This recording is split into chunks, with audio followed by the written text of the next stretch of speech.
السلام علیکم ورحمۃ اللہ وبرکاتہ۔ بنگلور کے ایک مدرسے میں طلباء اور وہاں کے ان کے طلباء کے سرپرستان اور علاقے کے اور محلے کے لوگ اور سالکین کے مجمع میں ایک تقریر کے درمیان تجوید اور قرآن سے متعلق جو چند باتیں عرض کی گئی تھیں، اس سلسلے میں کسی نے درمیان کے چند جملوں کو کاٹ کر کے پھیلایا، جس سے کسی قدر غلط فہمی کا اندیشہ ہو رہا ہے۔ اس لیے یہ عاجز وضاحت کے طور پر یہ چند جملے عرض کر رہا ہے۔ وہاں ایک طالب علم نے تلاوت کی تھی، جس میں بیچارے نے نادانی میں اس زمانے کے جو مصری قراء کا طریقہ، یعنی عام مصری قراء میں بڑے جو اکابر قراء ہیں اور ہم سب کے لیے نہایت قابل احترام ہے، وہ نہیں، جو بالکل عام قرات کے مظاہروں میں عوام کو خوش کرنے کے لیے جو طریقہ اپناتے ہیں کہ کسی صورت کی چند آیتیں پڑھیں اور پھر وہاں سے رک گئے اور دوسری جگہ سے شروع کر دیا۔ اس پر اس کو ٹوکا گیا اور پھر طلبہ کو سمجھانے کے لیے کہا گیا کہ بھائی مصریوں کا یہ جو طریقہ اور اس میں لفظ بدعت جو استعمال کیا گیا ہے وہ لغوی اعتبار سے یہ نیا طریقہ جو مصریوں نے ایجاد کیا ہے، اس کی نقل مت کرو، یہ صحیح نہیں ہے۔ قرآن اس طرح پڑھو جس طرح رسول اللہ صلی اللہ علیہ وسلم پر نازل ہوا، جس طرح ائمہ فن نے پڑھنے کا طریقہ سکھایا ہے، جس طرح علماء نے بتلایا ہے۔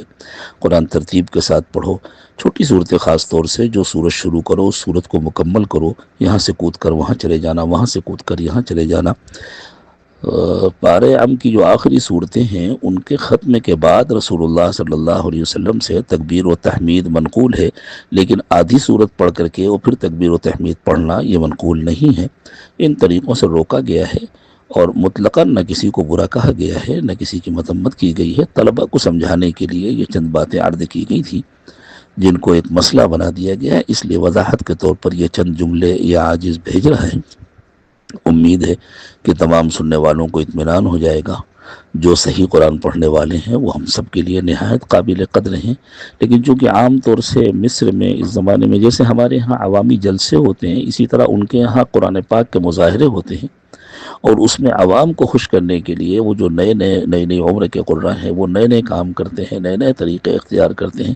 حتیٰ کہ شیخ عبد الباسط عبد الصمد جو نہایت قابل احترام قرآن کے قاری تھے اور انہوں نے ہمیشہ بہت عمدہ پڑھا،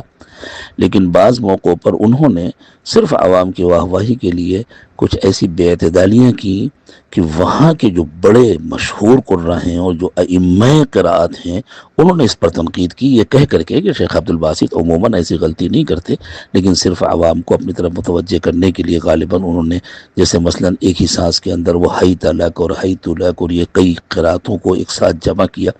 تو وہاں کے ہی علماء نے اس پر نکیر کی اور اس سے روکا کہ نہیں، یہ مناسب طریقہ نہیں ہے۔ تو جو غلط بات ہوگی اس سے تو روکا جائے گا، اس کی تو نکیر کی جائے گی۔ اگر علماء بھی نکیر نہیں کریں گے تو کون کرے گا؟ اور یہ کوئی عام لوگوں کو پیغام نہیں دیا جا رہا تھا، مدرسے کے بچوں کو سمجھایا جا رہا تھا کہ تم کو آئندہ کیسے پڑھنا ہے، کس کی نقل کرنا ہے اور کس کی نقل نہیں کرنا ہے۔ اللہ کرے کہ ان باتوں کو سن کر ان تمام لوگوں کو اطمینان ہو جائے جن کو کسی غلط فہمی میں مبتلا کیا جا رہا ہے۔ السلام علیکم ورحمۃ اللہ وبرکاتہ۔